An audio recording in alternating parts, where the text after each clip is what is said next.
Hey everyone, welcome back with another movie review. I do plan on making a top 10 movies I saw in 2013 video. Hopefully soon. More movies I need to, or technically 3 more movies I need to watch. Well, 3 more I need to review, 2 more I need to watch, which includes this one. All right, in terms of the reviewing. But only two of them that I still need to watch. One from 2013, the other one's because it's a sequel to a movie that came out in 2010 basically, so I want to watch and review both of them first. Okay. So, anyways though, let's get to it then. This is Super Buddies. Now I've always been a huge fan of the Air Buddies movies. Okay. Well, the Air Bud movies and the Air Buddies movies really. Alright, so, and this, like all the Air Buddies movies, this movie was a direct-to-video film. Alright, so it didn't go into theaters at all, which came out in 2013. Obviously. Directed by Robert Vince and produced by Anna McRoberts and Robert Vince, and written by Anna McRoberts and Robert Vince. The cast includes live action of John Ratzenberg as Marvin, Gramps Livingston, Trey Lonely as Bartleby Livingston, Veronica Diaz as Karen, as Sophia Ramirez, and Jay Braziu as Mr. Swanson, and Jason Earls as Jack Schaefer. And in terms of voices, we have Cooper Roth as B-Dog, Jeremy Shander as Butterball, Dean Traynor as Buddha, G. Hanlius as Rosebud, and Ty Payneats as Mudbud, Colin Hanks as Megasis or Captain Kane, or as Megasis / Captain Canine, Fiona Gubbleman as Princess Jorala, John Michael Higgins as Drex, Tim Conway as Deputy Sniffer, Michael Tegan as Sheriff Dan, Maulik Pancholi as Curly, Chris Coppola as Mr. Bull, and I guess it's pretty much all I need to say about the cast. Okay, so let's get straight to the plot. The buddies B-Dog, Butterball, Mudbud, and Rosebud.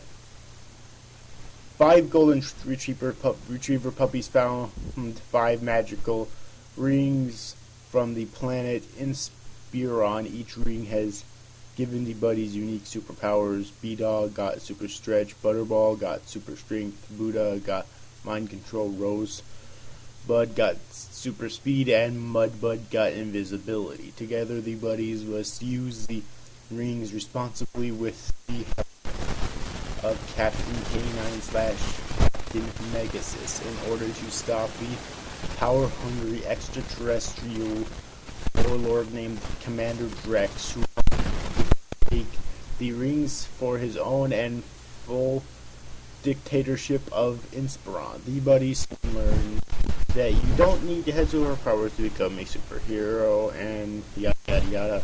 That's the gist of it. Okay. So that is the plot, and first up I want to say it's very cheesy, and it's very campy. But these films have always been very cheesy and very campy, even in terms of the Air Bud films. Maybe not as much, but they still kind of have been, so I'm not too surprised here. And it's a family film as well, but I still enjoyed it to an extent. All of the characters I think are really likable, even the villain, Commander Drex. His monkey sidekick is fucking hilarious, I think. Alright. And yeah, what I liked about the acting was actually quite good.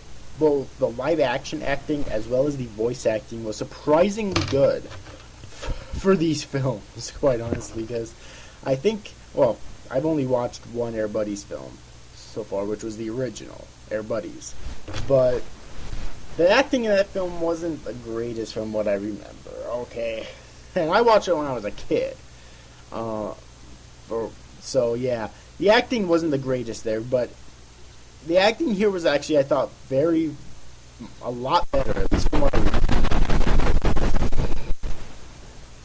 Alright, so yeah, so that's definitely a plus if the acting is really good. And in addition, the writing is, like I said before, it's very, but that's kind of par for the course for these films. So I can't really dock it points for that. And let's face it, I love a good campy movie, and this movie is definitely extremely campy. So I definitely give it a plus for that, for actually being campy. And it's not too really easy to where it just gets annoying as shit either, which I know is a turnoff for a lot of people. It's not quite campy. It is campy enough to where it really gets me excited for it. And the plot is really cheesy too, of course, but it's the type of cheesy I honestly think that makes it hilarious. Okay. However, now let's talk about the CG. The CG is definitely a mixed bag, I think. On the Buddies, it looks amazing like it always has.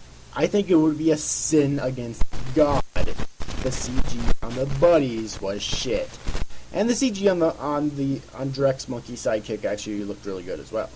However, the CG on Drex looked like shit.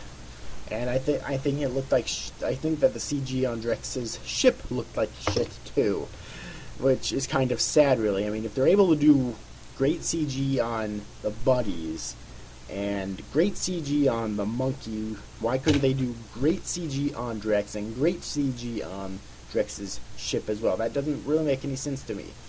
You know, I mean, also there's great CG on the sheriff's dog too. It's like, why?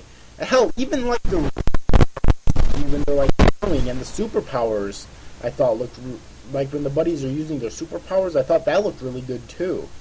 Especially towards the end where they're combining their superpowers and whatnot. So, I don't know, it doesn't make much sense to me that Drex and his ship looked like shit. Okay. But, what have you.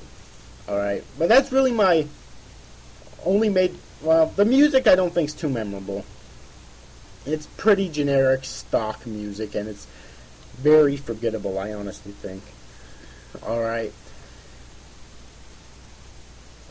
So yes, but anyways, overall, what do I think about this movie? I quite enjoyed it, but it's definitely not for everyone if you don't, first off, if you didn't like Air Buddies because you thought it was too or Air Bud because you thought it was too campy, you're going to hate this entire fucking Air Buddies series, okay? You really are. If you loved Air Bud, that doesn't necessarily mean you like Air Buddies, though. Because, like I said, this series is way more campy than Air Bud ever was. Oh my god. So, yeah, so you won't necessarily like this, even if you did like Air Bud like I did. But if you did like this, then you are awesome. Now, this is not a great film. I'm not saying this is like a cinematic masterpiece, because it's really not. It's a family film. You can never say that a family film is a cinematic masterpiece, because when you're making a family film, you can't really take risks. You have to keep it kid-friendly while putting a few hidden things in there for adults would enjoy. That's basically what a family film is. But you can't really take risks, you know. Alright, so that's why, you know, family films can never really be cinematic masterpieces. But it's still a really great film. I do definitely recommend it, at least for a first viewing. I think everyone should... I think that if you're a fan of Air Bud, you should at least... And you've never seen the Air Buddies movie, you should at least try it for a first viewing and see how you like it after it. That if you don't like Air Bud, I think that if you like Air Bud or other Air Buddies films, then you should at least give it a first viewing, because this is definitely way more campy, I feel, than the other Air Buddies films too. Oh my god, wow. From what I've heard about the other ones, the only one I've ever actually watched was the first one. Oh my god, it's leaps and fucking campy than that one. But anyways, I hope you enjoyed this review. I see you guys. Thanks.